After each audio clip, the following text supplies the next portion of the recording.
Hey boaters, Keith McGowan here. I am the Outboard Dad here to help you have a better boating experience. Today we're going to continue on finishing up. I have to order a water pump. We're going to take the lower unit, check it out. We have it up there in the vise now. We already checked the oil in it. We know it's good, so we're going to change that oil. I'm going to go ahead and pull that water pump out, see what it looks like. We've got some electrical stuff here we're going to hook up just so this gets neatened up in here. Going to get our side cowlings on. We got a rubber piece in place. If you remember, I had to cut it because I forgot to put it on before I put the block on. So I had a little silicone on there, and then I put a little tie strap in there just to hold it in place so it will work as if it was new. Don't forget my used outboard motor buying guides for sale on Amazon for $20, and I'm offering a free session over the phone for a limited time to help you for a half an hour, $250 value, with a motor you're looking to purchase or a boat you're looking to purchase, or maybe a motor that you're working on. So today, let's get together. We have all of our hoses hooked up. Electrically, we have our primer solenoid hooked up. We blanked off our VRO pump here. I just put a little short hose with a couple tie straps and a bolt in it, so that's blanked off so we don't suck any air in there. Our main fuel is going to come in this side. Our fuel rail is hooked up. Everything looks like it's ready to go. We just have a few minor things we need to button up here. There's the case that goes on here that holds our controls. We're going to put that in. And then we're going to start putting our side cowlings on. If I remember correctly, the tilt and trim switch was broken. I have another one in the shed with another motor that I took apart. So we'll get a new or a replacement one for that. We'll cover this up and then we'll get on that lower unit. And the other thing I keep forgetting to mention is our thermostats. We got them ready. They're a little different than the other thermostats, so we're going to put them together following the manual. But let's get this electrical squared away here first, and then we'll get the cowlings on. So these two little screws, we put them back in here because I'm really good at losing little screws when I take stuff apart.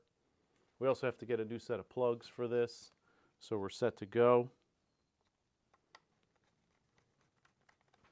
Now our connectors can go in here. There's little slots that they fit in pretty nicely, which is cool.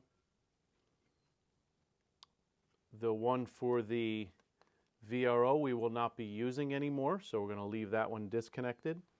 But we definitely want to have our power tilt and trim that goes up to our switch on our shifter throttle cable. So it's nice to have all that set up.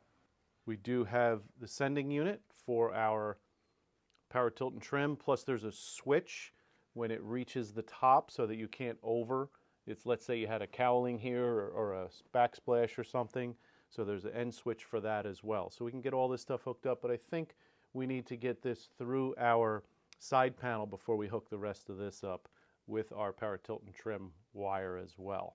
May be a good idea for me to wait to put the cowling on, because as I look at this where my shift linkage gets connected, we have the bolt here for that. I think we're going to wait and get that in here first. So let's go over to our lower unit, and we don't want to forget we got to tighten up this flywheel too, because we didn't do that. So let's get our thermostats done, get our flywheel tightened, and then we'll get on that lower unit. So moving forward a little too fast. Let's take these back out, because I need to put the cover on this first. And well, let's see, can I get to that screw?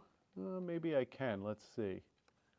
Yeah, it'd just be easier if I take this off. So I'm going to take this off, we'll put that cover on here, and then we'll put this back. If you remember, we had a ground wire back here, so we want to make sure this is tight. It does have a little rubber mount on it, but we want to look back, make sure our ground wire is tight, make sure that we didn't knock any hoses off. That happens from time to time.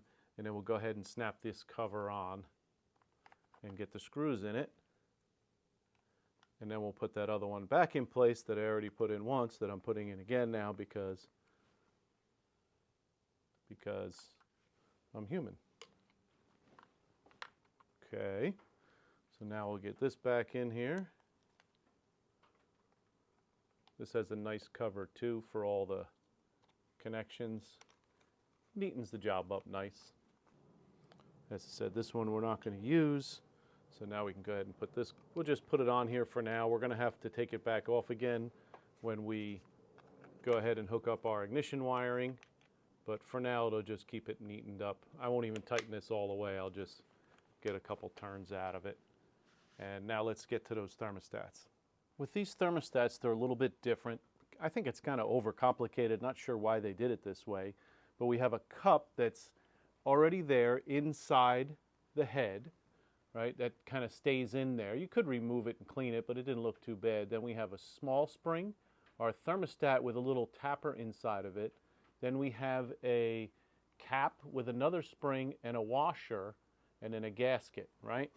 So it's a little tricky to figure out how this all goes together, but we have a spring, we have our thermostat, right? Let me show you the old one. Obviously that's been in there for some time. I could put it in some boiling water. If you see this one, the tap part comes out that pushes up to open the valve, but you know, we could put that in water if we got nothing better to do with our time. So we're just going to make sure that this goes on here, because that's going to go inside that cup. Then we have this cup here that goes over top, right? And you'll notice it kind of fits in there. There's a little concave and it kind of fits in that way. Then we have another spring here with a washer, right? The washer is actually still on here. It's right there. So that spring pushes against here, and this all goes together inside there with a gasket. So it's all going to hold in there like that. This way it's going to push itself open when it needs to. So it's a little tricky when we're going to be putting this together with a gasket. So I'm going to get a gasket ready. We've already cleaned up these surfaces and cleaned up on the block surfaces. So we're going to go ahead and get the gaskets ready to go. I do like to put a little bit of sealer on these. I see, yeah, I cleaned it up really good. Missed a piece of gasket here. So we're going to inspect these, make sure we have all the gaskets off. I did already clean it with brake cleaner, but we'll clean it up again a little bit. And then we're going to finagle these in here. It can be a little tricky. Sometimes it's easy to tilt the motor up so that everything's kind of falling down into place. Sometimes it's a little easier to work it that way. So let's get these on the motor. Okay, so here we have our setup here. Remember, we have our spring, just like it shows in the picture in the book. We have our washer and our little diaphragm, and we're going to make sure we push that spring. There's the cup inside there. We could take that out. We're probably going to damage it, but we just got thermostats. We didn't get complete thermostat kits. There's no reason to.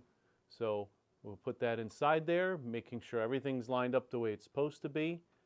And now we can just put our gasket on with our cap that has the spring on it, and we'll bolt it all up in place.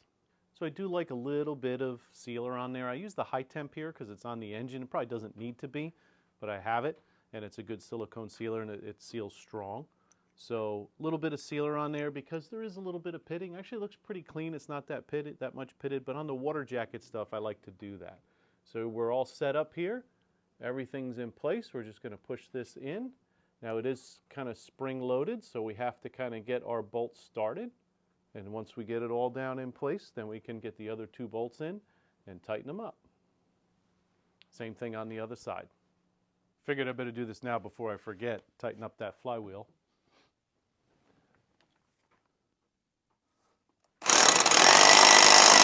Right now, we're pretty much ready to fire this up once we get our water pump and our lower unit oil changed out. We'll get the lower unit in here. We got the thermostats in, all our wiring's connected. There is one pisser tube here that comes out that we hooked up. So that's ready to go. That'll go in the cowling. We'll get that power tilt and trim switch out of the shed. That old motor that I scrapped, that Ficht motor that I scrapped everything, people have bought some parts from. We'll go ahead and grab the switch off of that, put it in here.